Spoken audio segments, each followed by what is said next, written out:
এখনো দুপুরের খাবার খাইনি। কাকুর ভাজা করছি আর হচ্ছে পটল ভাজা আর আলুর ঝুরি ভাজা দিয়ে আজকে ভাত খাবো। একটা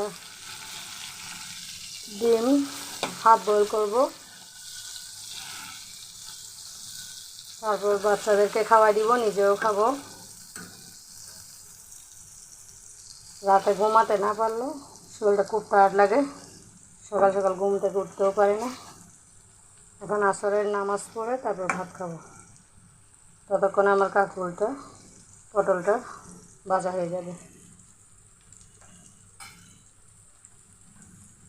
আর এদিকে আমি রান্না করছি চিংড়ি শুটকি দিয়ে, আলু পটল কাঁকরোল দিয়ে। একটু ঝোল দিয়েছি, কারণ ঝোলটা অবশ্যই শুকিয়ে যাবে।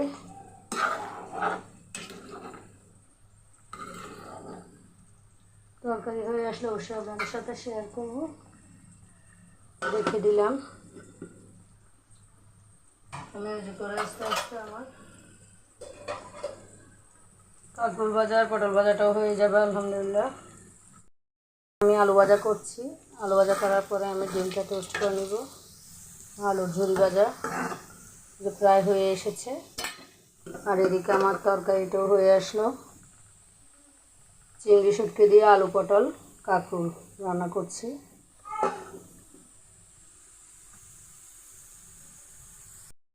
যে ডিম টোস্ট করলাম, দুপুরের লাঞ্চ, আলু ঝুরি ভাজা করলাম, কাঁকরোল ভাজা, যে পটল ভাজা দিয়ে আমি একটা খাচ্ছি। ছেলেকে একটু পটল ভাজা দিয়ে দিচ্ছি, নিলাম।